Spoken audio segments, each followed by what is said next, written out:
चलो स्टार्ट करने का आगे। चलो आगे का देखो क्या है। आगे देखो क्या है। जो यहाँ पे एक मास है 3 kg का, स्ट्रिंग है, अनदर मास 2 kg, स्ट्रिंग है, another mass 1 kg, and this is pulled by a force of 24 newtons. Okay? This is pulled by a force of 24 newtons, and all the objects are on horizontal frictionless table. Okay? So we have to find out tension in the string. Let it be T2. Tension in the string. Let it be T1. And we are also supposed to find out acceleration of all the blocks. चलो करो, देखो कितना कितना आ रहा है। चलो चलो करो, आ रहा है क्या देखो।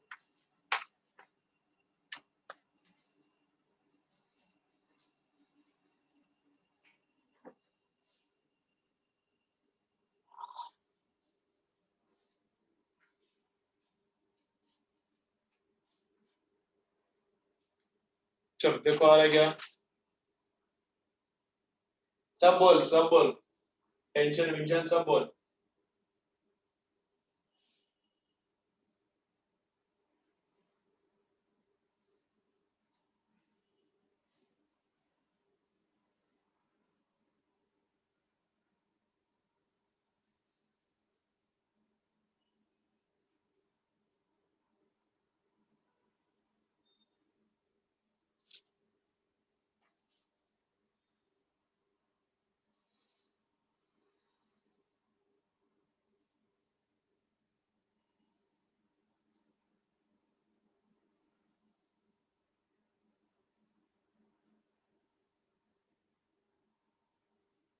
T1 रॉन्ग है।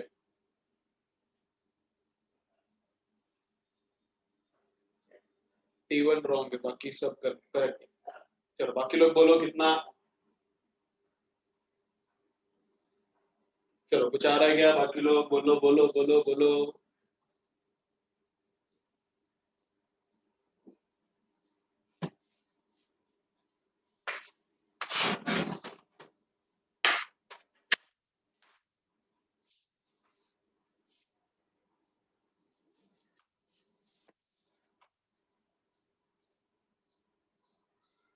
नहीं नहीं, फिर भी गलत है उत्कर्ष, फिर भी गलत है। एक्सेलरेशन नहीं रहे, बाकी सब भी बताओ ना। T1 करेक्ट है, वन। चलो मैं करूँ क्या फटाफट, देखो इधर। ठीक, करेक्ट। जोशी भाई करेक्ट है सब।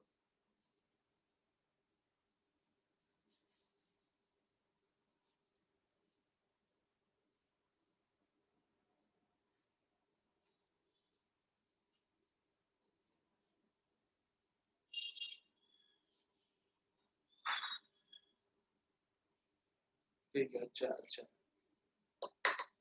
चलो मैं करूँ अभी इधर।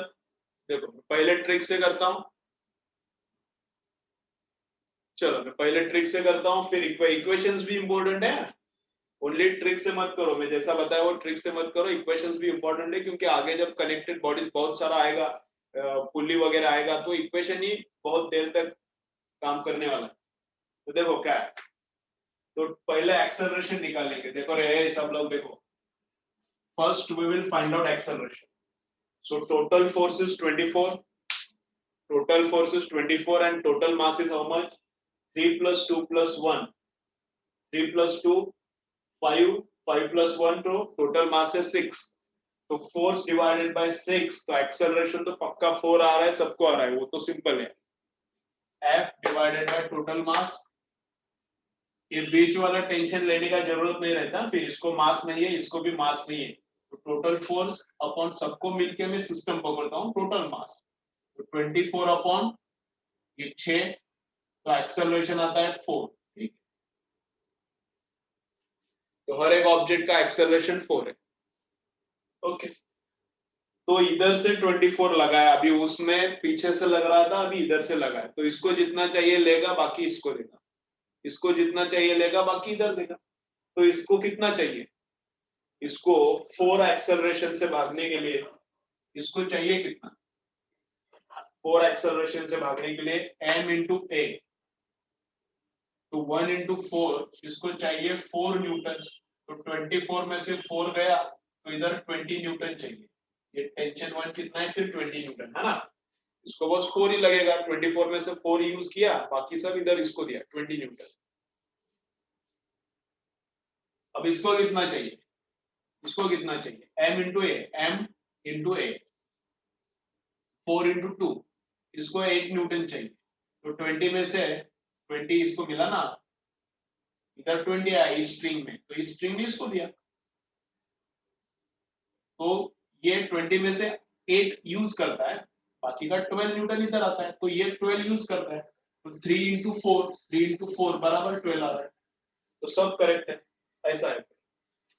ठीक है, चलो स्क्रीनशॉट मारना है तो स्क्रीनशॉट मारो, इक्वेशंस भी मैं लिख के देता हूँ, इक्वेशंस भी मैं लिख के देता हूँ, तो इक्वेशन देखो कैसा लिखना है, इक्वेशन देखो कैसा लिखना है, तो ओवरऑल एक्सेलरेशन तो 4 आया था, ओवरऑल फोर्स अपॉन ओवरऑल मास, ठीक है। इक्वेशंस भी देखो इंपॉर्टेंट है, कैसा काम करता है देखो, टेंशन थोड़ा अलग काम करता है, राइट, इधर टेंशन थोड़ा अलग काम करता है। तो फर्स्ट वन अभी अपना लिस्ट के हिसाब से जाने का, नंबर 1 है मास, मास प्रोड्यूसेस एनर्जी, तो इधर एक mg रहेगा 3g, यहाँ पर एक mg रहेगा 2g, यहाँ पर एक mg रहेगा 1g। First one is mass, second one क्या है, first one is mass, second one क्या है, surface, surface produces friction and normal reaction, friction नहीं है इधर, नॉर्मल रिएक्शन है, यहाँ पे नॉर्मल रिएक्शन R3 बोलता हूँ, इधर का R1 बोलता हूँ, R2 और यहाँ का R1, तो R1 is equal to 1g मतलब 10 Newton, R2 is equal to 2g मतलब 20 Newton, R3 is equal to 3g मतलब 30 न्यूटन। तो रिएक्शंस पता हो गया, अभी इधर रिएक्शंस नहीं लगता, तो नेक्स्ट टेंशन कैसा काम करता है, मास का लिया, सरफेस का लिया, ने स्ट्रिंग का, स्ट्रिंग प्रोड्यूसेस टेंशन, तो टेंशन इसके ऊपर टेंशन रहता है इधर, इसके ऊपर टेंशन रहता है इधर, तो इसको इधर खींचता है, इसको इधर खींचता है, टेंशन है टुवर्ड्स इटसेल्फ, ये टेंशन भी टुवर्ड्स इटसेल्फ, इसको इधर खींचता है, इसको इधर खींचता है, अपनी तरफ खींचता है। स्प्रिंग उसके बाद आता है, फोर्थ वन स्प्रिंग है ही नहीं, और सुडो का हम हमेशा लेते ही नहीं, कभी कभी एक आध बार आ सकता है, तो इस पे टोटल फोर्स कितना है 24 माइनस ये T1, इस पे टोटल फोर्स कितना है 24, ये उल्टे डायरेक्शन में इसलिए माइनस T1, तो total force is equal to MA,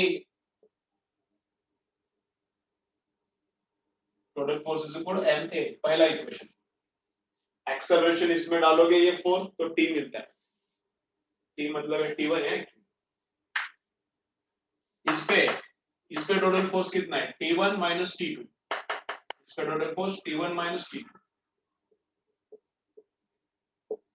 इस पे total force is equal to MA, M2 acceleration A, MA,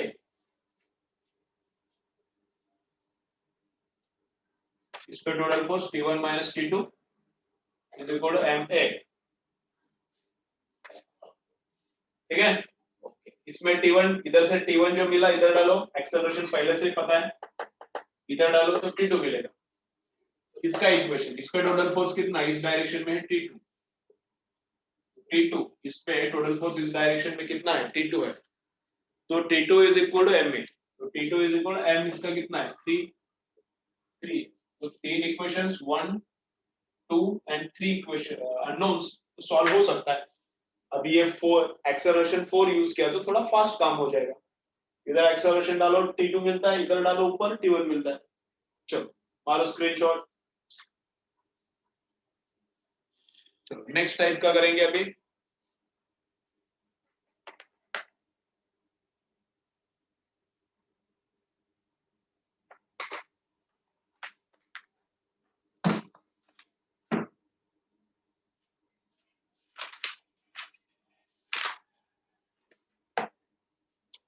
ठीक है, देखो कनेक्टेड बॉडीज का, कनेक्टेड बॉडीज का थोड़ा एग्जांपल सॉल्व किया तो भी चलेगा। कितना बोलता हूँ मैं, 20 न्यूमेरिकल सॉल्व करो। कनेक्टेड बॉडीज का कितना न्यूमेरिकल सॉल्व करो, 20 करो। और फिर कनेक्टेड बॉडीज के जो पहले है उसको वो part and current electricity perfect करो। कल के एग्जाम तक current electricity and Newton's laws connected body छोड़ के परफेक्ट करो। कनेक्टेड बॉडीज का 20 न्यूमेरिकल्स किया तो भी सफिशिएंट है, ठीक है। कनेक्टेड बॉडीज में थोड़ा मैं इजी न्यूमेरिकल्स एग्जाम में डालता हूँ, राइट। चलो और करेंगे, क्या है।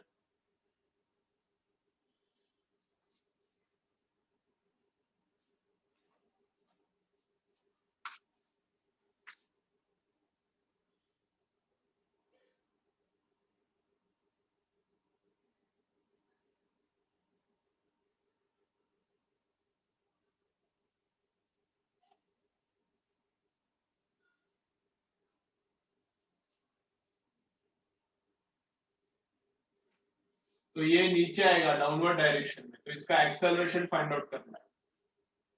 8 किलोग्राम का ऐसा डाउनवर्ड ऐसा फिसलते हुए आएगा, स्मूथ सरफेस है, तो इसका एक्सेलरेशन मुझे चाहिए।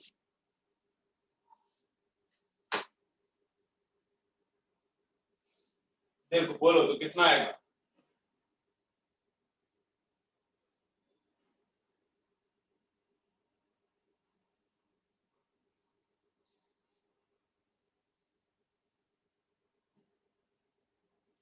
कैसे निकालेंगे, चलो देखो तो कैसे निकालेंगे। तो फर्स्ट तो रहेगा कि इसका मास का इसके ऊपर का फोर्स निकालना। इसका मास 8 है तो नीचे रहेगा 8g। इस डायरेक्शन में क्या रहेगा, ये 60 है थीटा, यहाँ पे 90 माइनस थीटा, ये थीटा आता है, ये थीटा आता है, तो ये क्या आता है 8g cos 60 आता है। और इधर का फोर्स कितना आता है 8g sin 60। तो mg का कंपोनेंट्स लिया तो m लिया, m के बाद सेकेंड वन क्या आता है a, m के बाद सेकेंड वन क्या आता है surface. Surface produces normal reaction and friction, friction है नहीं, नॉर्मल रिएक्शन। सरफेस टेढ़ा है तो फ्रिक्शन नॉर्मल रिएक्शन उसको ही परपेंडिकुलर रहेगा। सरफेस टिल्टेड है तो नॉर्मल रिएक्शन वो टिल्टेड सरफेस को ही परपेंडिकुलर रहेगा। स्ट्रिंग नहीं है, स्प्रिंग नहीं है, सुडो नहीं है। ऊपर का इज इक्वल टू नीचे का, तो reaction is equal to how much 8g cos of 60। cos of 60 जो भी आता है अभी 1/2 करके ये ऑलमोस्ट 80 आएगा। ये 10 है ना, तो 80/2 and acceleration इस डायरेक्शन में only this force is present, so because of this force वो नीचे फिसलेगा। तो total force is equal to ma, total force is equal to ma, या फिर a is equal to force by mass। force कितना है, total force इतना है divided by mass, मास भी 8 है, 8 गया तो acceleration is this much g sin 60 जो आता है वो आता है, ठीक है। चलो लिखो, मारो स्क्रीनशॉट इसका। एक्सेलरेशन कितना है g sin 60, ठीक है। अच्छा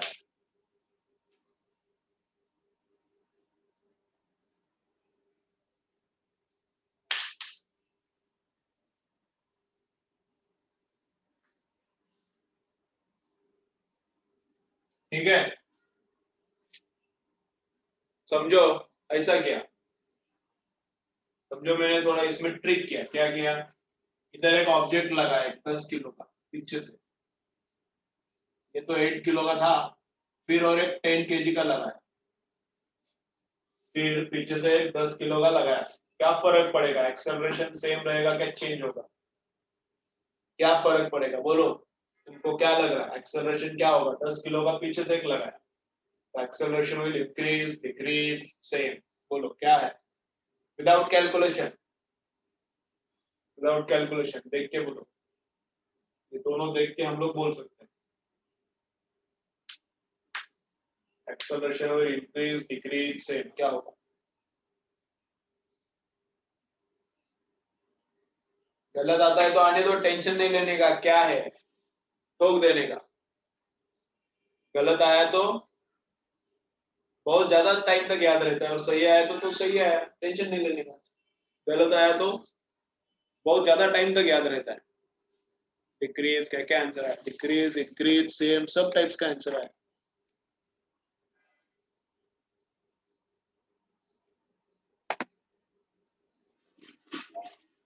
अब डिक्रीज कैसा तुम लोगों को लग रहा है, मुझे इंक्रीज लग सकता है, लेकिन डिक्रीज कैसा लग रहा है ये मुझे नहीं समझता। तुम लोग कुछ तो उल्टा सोचने वाले हो। तुमको लग रहा है अभी इंक्रीज तो लग रहा है, तो डिक्रीज बता देते। मुझे क्या लग रहा है, तुम लोगों ने क्या किया, अब सर ने पूछा है मतलब कुछ तो उल्टा सीधा ही होगा। अब अपन को तो लग रहा है इंक्रीज तो उल्टा बोलते हैं, डिक्रीज होता है, ऐसा मुझे लग रहा है तुम लोगों ने सोचा है। डिक्रीज कैसे लग सकता है रे? अब मासिव ऑब्जेक्ट, बड़ा ऑब्जेक्ट पीछे से लगा है तो ये इसको पुश करेगा तो थोड़ा ज्यादा भाग सकता है, ऐसा लग सकता है। भागता नहीं, वैसे सेम रहता है एक्सेलरेशन। डिक्रीज कैसा? तो डिक्रीज कैसा लगेगा? सेम रहता है एक्सेलरेशन, कुछ फर्क नहीं पड़ता।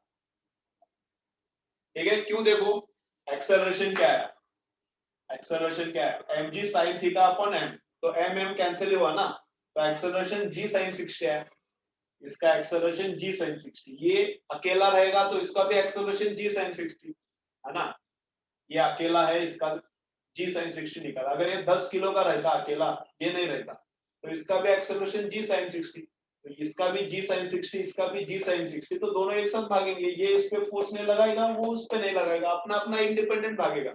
आज चिपक के भागेगा, पहले से तुम लोगों ने उसको कनेक्टेड में रखा है तो वैसा ही चिपक के भागेगा। लेकिन this will not apply force on this one, this will not apply force on this one, accelerations will be same. ये मास कैंसिल हो रहा है ना, एक्सेलरेशन कितना है इसका? 8g sin 60 अपॉन मास, तो मास को मास कैंसिल हो गया, तो g sin 60 है इसका एक्सेलरेशन। तो इसका मास 8 की जगह पे 10 भी होता है। इसका मास 8 था, इंस्टेड ऑफ 8 10 भी रहता, तो 10 को 10 कैंसिल होता है, एक्सेलरेशन उतना ही रहता। तो इसका भी नीचे आने का उतना ही एक्सेलरेशन है, उसका भी उतना ही है। तो दोनों एक साथ भागेंगे, बस एक दूसरे पे फोर्स काय को लगाएंगे। ठीक है, समझो मैं अगर ऐसा करता हूँ, क्या ये बॉटल है, ये बॉटल है और डस्टर है, तो बॉटल डस्टर के ऊपर रखता हूँ और फिर दोनों एक साथ छोड़ता हूँ। ठीक है, फिर दोनों एक साथ छोड़ता हूँ, तो फिर बॉटल डस्टर के ऊपर कितना फोर्स लगाएगा? बॉटल डस्टर के ऊपर कितना फोर्स लगाएगा? बोलो।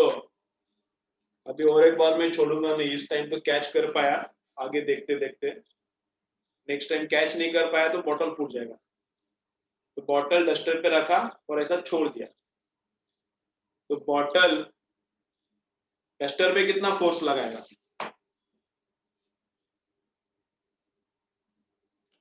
बॉटल डस्टर पे कितना फोर्स लगाएगा? बॉटल ऐसा है और बस डस्टर को मैंने पकड़ा है, तो अभी बॉटल ने डस्टर के ऊपर पूरा का पूरा अपना वेट लगाया है। बॉटल का मास m है समझो, बॉटल का मास 1 है समझो, 1 किलोग्राम। तो बॉटल ने अभी डस्टर के ऊपर 1 इंटू जी मतलब 10 न्यूटन लगाया है। बॉटल ने अभी डस्टर के ऊपर, डस्टर को ही पकड़ा है मैंने, बॉटल को नहीं पकड़ा। तो बॉटल ने अभी डस्टर के ऊपर 10 न्यूटन लगाया है, हाँ ठीक है, सही है। और डस्टर ने भी बॉटल के ऊपर 10 लगाया है। अब छोड़ दिया तो क्या होता है? फ्री फॉलिंग है तो क्या होता है? अगर फ्री फॉलिंग है, अगर फ्री फॉलिंग है तब कितना लगाया है वो मुझे चाहिए। जब फ्री फॉलिंग है, छोड़ दिया मैंने डस्टर को, तो फिर बॉटल ने डस्टर के ऊपर कितना लगाया है फोर्स? तो फिर जीरो है, तो फिर कितना है? जीरो है। डस्टर अपना अपना जी एक्सेलरेशन से गिर रहा है नीचे, बॉटल अपना अपना जी एक्सेलरेशन से नीचे गिर रहा है। बॉटल डस्टर पे कुछ फोर्स नहीं लगाता, फ्री फॉल में है तो, और डस्टर बॉटल के ऊपर नहीं। जब तक मैंने डस्टर को पकड़ा है तब तक bottle is applying mg force on the duster. Bottle का अगर मास m है तो जब तक मैंने डस्टर को होल्ड किया है तब तक bottle is applying mg force on the duster. When I leave the duster, force applied by bottle on duster becomes zero. Force applied by bottle on duster becomes zero. वैसा इधर free fall है, same है इधर, बस इधर टेढ़ा है, acceleration थोड़ा कम है। सीधा है तो एक्सेलरेशन कितना है? g है। थोड़ा स्लैंटेड है तो एक्सेलरेशन g sin 60 हो गया। दोनों का एक्सेलरेशन सेम है, तो दोनों एक दूसरे पे फोर्स कुछ नहीं लगाता, अपना अपना एक्सेलरेशन से गिरता है। क्लियर? राइट, क्लियर है क्या?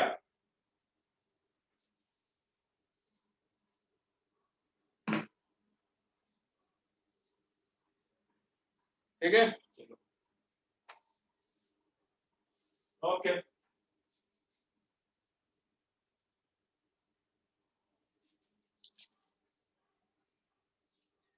चलो बस हो गया आज के लिए इतना, आज के लिए बस हो गया इतना।